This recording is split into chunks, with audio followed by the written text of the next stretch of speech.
Good morning. कसं काय मुंबईकर? मी तुमचा मित्र प्रसाद नांदावडेकर. मेंटेनन्स थोडं करतो आहे मी स्वतःहूनच. चेन नॉईज जास्त करतो आहे, त्यामुळे त्याला चेन क्लिनिंग करून घेत होता. बघितलं टायरची कंडिशन थोडी खराब झाली.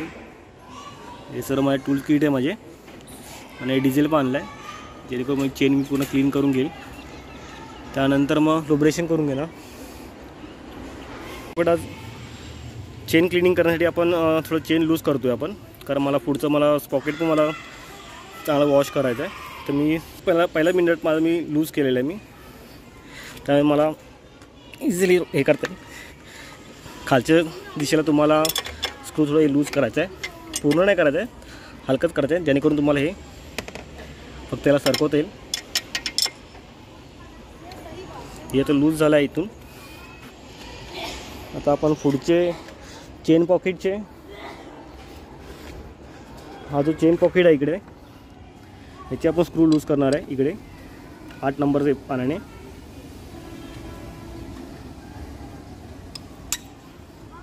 हे इझिली ओपन होतात, जास्त याला त्रास होणार नाही तुम्हाला ओपन करताना.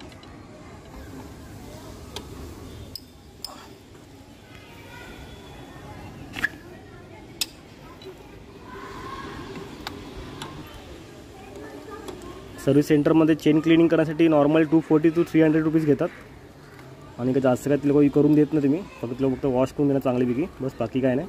लुब्रेशन ते काय करत नाही ते लोक, ते सर्व आपल्यालाच करायला लागतं परत घरी येऊन. त्यापेक्षा ह्या सर्व लहान लहान गोष्टी जर आपण घरात केला तरी चालेल. ते बघाल तर खूप घाण झालं आहे चेन पॉकेट. आपल्याला हेच काढायचं आहे.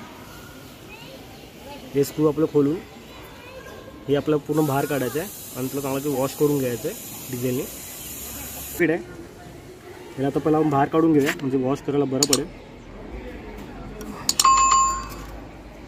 आरामात करा, जेणेकरून तुमचा हात फसणार नाही. चेन पूर्णपणे लूज झाली आहे, तर आपला हा पोर्शन आपल्याला बाहेर काढून घ्यायचं आहे. चेन पॉकेट त्याला पण क्लीन केलं आहे पूर्णपणे. त्याला खूप जास्तच खराब होतं, डिझेलने सर्व वॉश केलं आहे पूर्णपणे. आणि हे त्याच्यावरचं कवर आहे, त्याला आपण क्लीन करून घेतलं. त्यावर खूप जास्त घाण होती, त्याला पूर्ण क्लीन केलं आहे. तर हे आपण चेन पॉकेट लावतो आहे. आता पहिला मागची चेन पहिला लूज करा. मागची चेन पहिला लूज करून होती, पहिला चेन ही काढा, पहिला तोड लावून असतात. चेन ही लूज करून त्यानंतर मग इथे ही चेनला तुम्ही अगदी आरामात तुम्ही टाकू शकता. बंद केली. त्याला आपण थोडं पुश करून घेऊया. त्यानंतर हे त्याच्यावरचं हे लॉक आहे, हे लॉक त्याच्यावरती लावून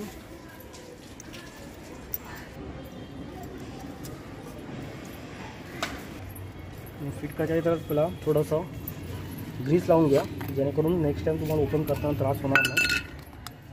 वाईट ग्रीस यूज करा तुम्ही. आता ही पाची इथं लावून तर गाडीत मग थोडी हलकी पाठी घ्यायला लागेल.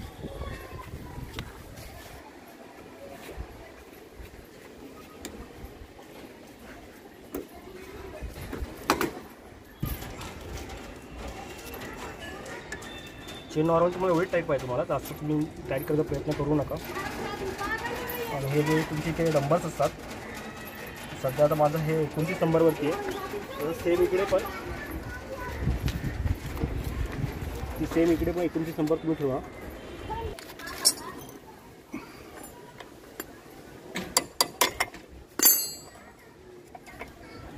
तुम्ही 29 नंबरला इथे फिक्स करा, आणि हा नट पूर्णपणे टाईट करून घ्या. आणि टाईट करताना तुम्ही हे वरच्या साईड तुम्हाला टाईट करायचं आहे. आणि हे चेक करा बरोबर आहे का नाही, जर सेटिंग चेंज होत असेल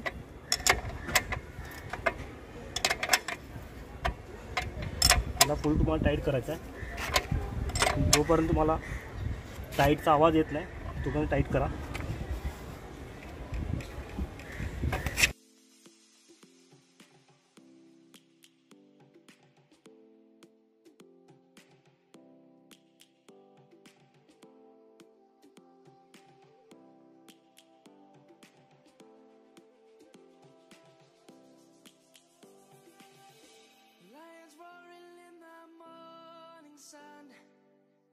searching for a longer day.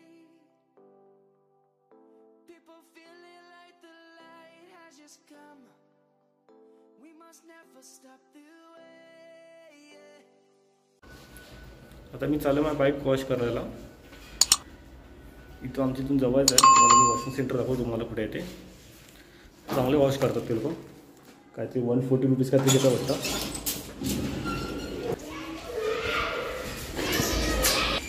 बाईकचं कवर काढायचं आहे. माझी ऑरेंजवाली कवर आहे ते माझी बाईक आहे. आपण आपलं बाईक वॉश करायला आलो आहे. ते माझ्या घरापासून नॉर्मली 2-3 मिनटावरती घर हे आहे वॉशिंग सेंटर. त्यांचा कॉन्टॅक्ट नंबर पण दिलेला आहे.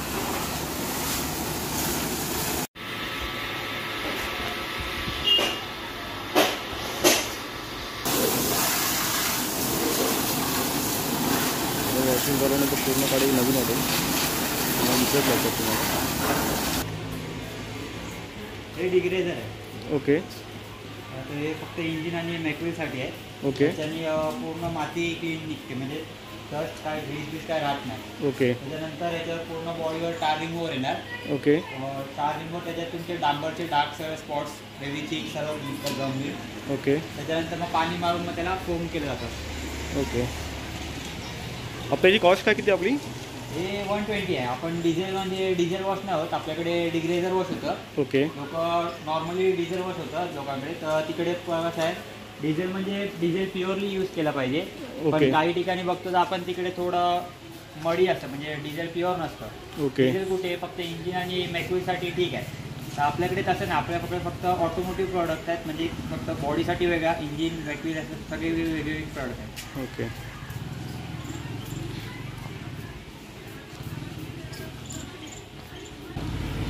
हे टारिंग मोड. ओके. हे बॉडीसाठी असतं. ह्याच्याने काय कलर कधी फेड होत नाही. त्याच्याने कसा थोडा कलर फेड होतो, म्हणजे त्याचा लॅकरचा लेअर असतो ना, तो फेड होत जातो. त्याच्याने लॅकर म्हणजे निघायला स्टार्ट होतो. त्याच्याने लॅकरला कधी प्रॉब्लेम होत नाही, कलरला पण काय हार्मफुल नाही. ओके. तुमच्या इथे वर्कशॉपमध्ये काय काय काम केलं होतं ॲक्च्युली? अजून काय? फक्त वॉशिंगसोबत डिटेलिंग आणि सिरामिक कोटिंग, म्हणजे प्रॉपर डिटेलिंग स्टुडिओ आहे. ओके. मग ते कॉस्टिंग काय त्याची? कशा हिशोब कॉस्टिंग आहे त्याची? डिटेलिंग ते गाडीवर डिपेंड आहे. जसं गाडीमध्ये डेंट असेल तर डेंटिंग पेंटिंग नाही, प्लस डिटेलिंग म्हणजे तुमचं minor scratches, proper engine detail, 4 व्हीलरचं interior exterior, proper scratch removal, swirl marks removal, okay. Paint restoration असतं. त्यासाठी किती टाईम द्यायला लागतो मिनिमम तरी आपल्याला? जर समजा 4 व्हीलर किंवा बाईक असेल तर डिटेलिंगला 2-3 दिवस गाडी ठेवावी लागते. ओके. आणि सिरामिक असेल तर मग 3 तर मिनिमम आहे. Okay.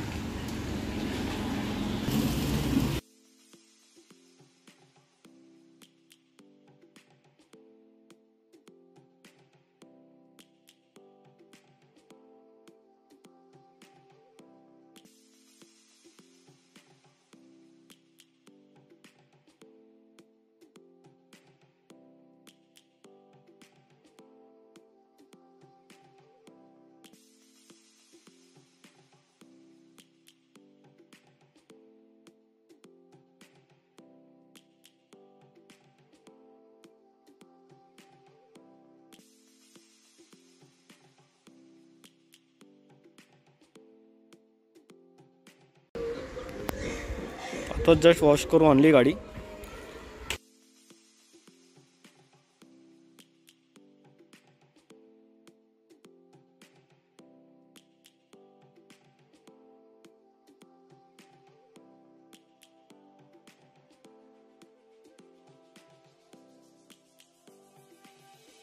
Lions roaring in the morning sun, searching for a longer day. People feeling like the light has just come. We must never stop the way.